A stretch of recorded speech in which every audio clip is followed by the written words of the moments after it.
right, welcome back to the channel, everybody. My name is Chris, and you are watching the 11th Fret. Thank you guys so much for coming to join me today. Today is going to be something a little different. I guess it's always a little different with me, right? I mean, where's the consistency in the channel? I don't know. Today, I'm going to be talking about something that doesn't come up too often.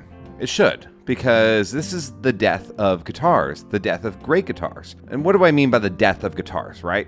Well, this is a beautiful 2003 Route 101 Solimar Custom. Route 101 is a strange guitar company that came and went practically overnight, as it would seem. They've been around for maybe 7-ish years, and they were based out of Ventura, California, and they started doing something a little different, or what they thought would be different, and that is doing direct mail order guitars. So you can customize it how you want and they will ship it to you. It's kind of cool in that sense. They claimed that their guitars were made in the USA, and people started finding out that they weren't always made in the USA, that they were bringing in parts from places like Malaysia from somebody who was over there sourcing materials, who was an American, making parts in Malaysia and then shipping them here for final assembly and then off to the customer. That's all cool. I'm not here to review or critique Route 101 guitars because I can't really find a lot of information about them, but I do have this 2003 Solimar Custom, and I can't even practically give it away. Now, I'm sure I could give it away. I'm not going to give it away on the channel. I'm sorry. I have another guitar that's on the giveaway block, the Epiphone Les Paul standard / sort of weird thing. I'm going to do a video on that very, very shortly. I'm going to hold that promise, but we got to get to 5,000 subscribers, and holy moly, is that really ever a big ask. If you haven't subscribed to the channel, make sure you do, because I will have giveaways leading up to this giveaway as well, and you don't want to miss out on that content when I do announce it. So make sure you subscribe and hit the little bell notification to be notified when content like this goes live. That way, when you know when I'm doing a giveaway, you will be one of the first people to arrive and all that fun stuff. That all out of the way, I'm not going to be giving this guitar away as much as I would like to. This guitar has too many valuable parts in it that could be used in other guitars that have value. So why doesn't this have value? Well, it's because it has a tarnished name. People have a soured image of Route 101 guitars, presumably because of their claims that they were made in the USA. Now, a lot of companies will say made in the USA, and I think back when this guitar was around, 60% of it had to be made in the USA, and the other 40% did not have to be. Now, that might sound a little sketchy, and you might say, well, that's not fair. It should be 100% made in the USA if it's going to say made in the USA. Well, there are part suppliers like CTS and Burns Burns, and other suppliers like Switches and what have you that might be made in Mexico or in China or something like that. Route 101 kind of just became this big bag of hurt for a lot of people. So I have this guitar listed on Reverb, and I've had it listed on Reverb. I started at $800. Sure, you might be saying that that's a lot of money for a Route 101, and you're right. It practically is. I was the only one listing one. There was a lot of forum talks. I thought, you know, I'll throw it out there, $800, see what happens. Nothing. So I dropped the price to $650. Nothing. The parts in here are worth more taken out of this guitar than the guitar collectively. And there are countless guitars I could probably point out that this happens to. And I did mention in a previous video the curse of the upgrade. I think that's what I called that video. I should put a card up there.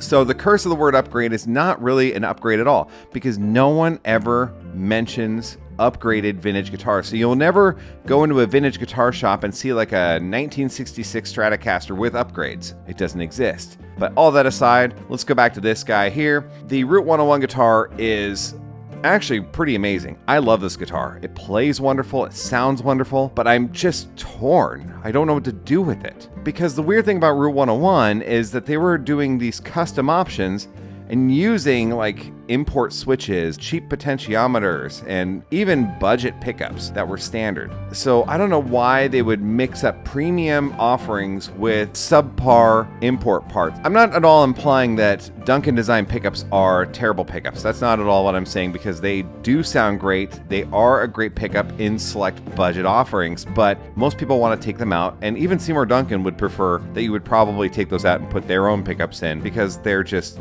not the best thing that they offer. And that's what this has in it. So looking at the guitar here, we have a Seymour Duncan, an actual Seymour Duncan made in USA, hot P90 in the bridge.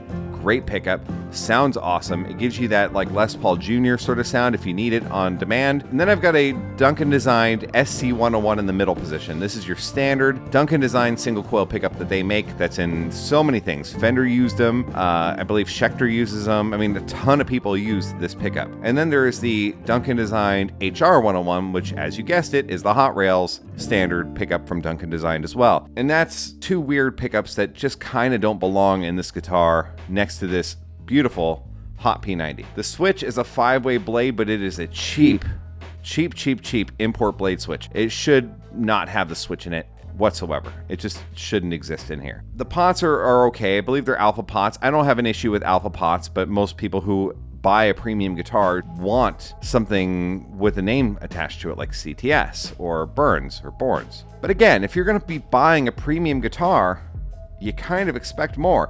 Now, I went back in time and looked at what the price of this guitar was with all the features and all the options. It was $938 before tax and potential shipping. $938 in 2003 money. That was more than some American Strats, like the Fender Highway 1, I believe was like $699 or $799 back then. So this guitar was selling for more than that. It's got some amazing stuff in here and then some like substandard stuff. Diving into what this guitar really has under the hood, which you heard on the opening performance, 4 pickups running. Ah, yes, 4 pickups were running. I was running at the same time all 3 pickups because I have a 7-way mod pre-installed into this guitar, and I was running in position number 4, which basically gave me all 3 pickups. And then this little middle knob right here, you would expect to be tone, but it is not. It is volume. This is the power chip from Fishman, and this is the VMV Power Bridge trem. This is a piezo from Fishman, so I can get that acoustic sound. I also have a smart jack where I can branch out the sound into 2 different amplifiers if I want. So I can go into an acoustic amplifier and into an electric amplifier to have like this really diverse sound. But what I do is I blend them. I'm just playing into 1 amp. It works fine. I've got the volume pretty much brought up to 4. Like I kind of flirt between 2 and 4 on the piezo because I can get like this really bright attack to my notes. And again, that's all 4 pickups. I mean, that's just insane to me. Let's roll the volume all the way down to 0 to hear the difference. Bring it back up.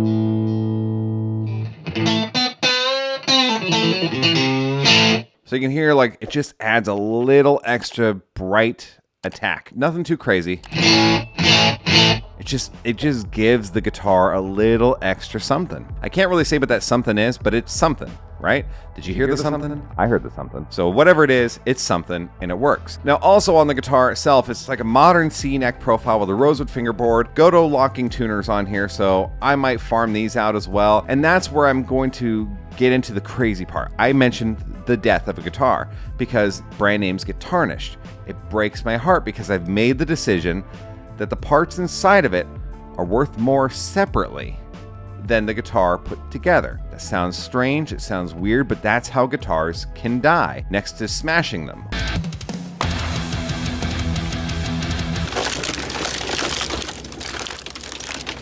Or doing, neck twirls.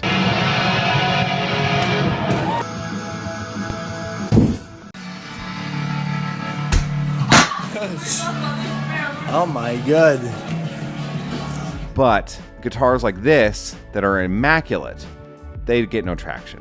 No one cares, no one likes them. It breaks my heart. It really, really does. Now, I'm not angry that no one wants this guitar. Maybe some of you guys do now. You're watching this video and saying, Oh my god, this guitar is incredible. But you know what? It's kind of over for it. I have decided that I want to take some parts off of it and move them to other guitars. Now, I may rebuild this guitar. Maybe I'll keep the neck and keep the body and put some other stuff in it. But that aside, I don't know what to do with it. So I might order another P90. I may order a couple single coils, something affordable, something cheap, or keep these ones in here because I don't really think I'm going to get much money for Duncan designed pickups a la carte. But I know I can get money for this Hot P90 or just move it into something else. And I know I can get money for these Goto locking tuning machines, but I'm just going to move them to something else as well. Oh, and this Fishman. Oh, this Fishman.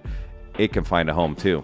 I can easily find a place for this thing. This is the vintage style with the 6 screws that can go into pretty much any guitar that has a 6-screw trem. Now, it does have a battery box in the back, so I could use that battery box for something else, maybe an active pickup or maybe like an active preamp. I could do all sorts of fun stuff. This guitar does have a preamp in it already, so I could just use a preamp for the magnetic pickups instead of the piezo and go from there. So that all said, it does break my heart that this guitar has to die because I just can't see any other way of keeping it. Now, why don't I keep it? Why wouldn't I just keep this around? I don't know. I don't know why I would keep it. I mean, I think that's kind of like the superficial part of being a guitar player is we always want brand name stuff. Do we not? We want our Fenders. We want our Gibsons. I know people who don't like Gibsons and still have to have a Les Paul in their collection because it's a Les Paul. It's just something that we have to have as guitar players. And there are other brands out there too that we can maybe gravitate towards. But even those other brands still don't have that same used resale value that, say, like a Fender or a Gibson would have.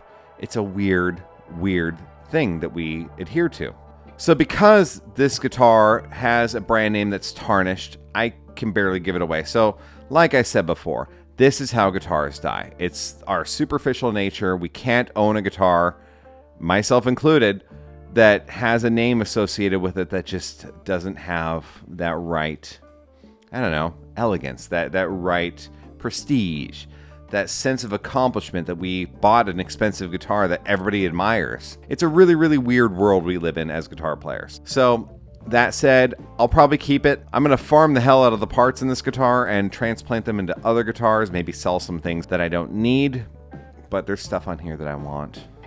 And I want them in my other guitars that I love too. So again, why won't I keep this one? Because I really don't need it. I have so many guitars that I love more than this. And I love this guitar. I really love this guitar. But I don't need it. I really don't need it. So I could either do one of two things. I could start parting it out and transplanting the parts to something else. I guess I could leave it alone and just enjoy what it is. Or I could swap out the parts for something that's more suitable to my tastes. Some of you will say upgrade, but no, I'm actually going to say modded. I can mod the guitar to be something that's a little more me. I could do all sorts of fun stuff. I don't know. I don't know if I really want to throw money into a guitar that has practically no value. Because what if I decide I really don't want it after all? Then I've just sunk a bunch more money into it and I'm going to be really sad. So I think it's time to part it out. What do you think? Should you look for it on Reverb and snatch it before it's gone? No, I'm probably going to take it down before that even happens. But it is a really cool guitar, and I think someone out there would love it. I don't know. I mean, it just sounds great. It really does. It plays great, sounds great. It's a shame you have to die. Do you have a guitar yourself that is experiencing that same thing? Stuff that just has a tarnished name that's really good, but no one cares about except you. So again, let me know in the comments what guitar you own in your collection that has no value to the public other than to you. I've got a few myself, but this one is just one of those guitars I can't really, I don't know. If you do like content like this, make sure you like, comment, and subscribe. It helps the channel grow. I have giveaways coming out. I promise, but I need something back from you. That's the thing. This is a give and take sort of thing. Not really. I mean, I do this for the fun of it. I really do. I do it for the fun of it. But if I don't get subscribers, then I can't do live streams. And if I can't do live streams, I can't do giveaways so easily. And I really want to do giveaways because I have some stuff. I have some stuff that's going to go out. I really do. But come on, man, let's get to 100. Let's get to 100 subscribers. That's not hard. You're here, right? You're watching the video, and oh my God, you're not subscribed. You should subscribe. You should subscribe. I think you should, because I have a box, and this box is for you. Maybe not you, but you. You, not you. The one with the hair. So again, my name is Chris. You've been watching The 11th Fret. Thank you guys so much for sticking around. I really appreciate you. Take it easy, everybody. Goodbye.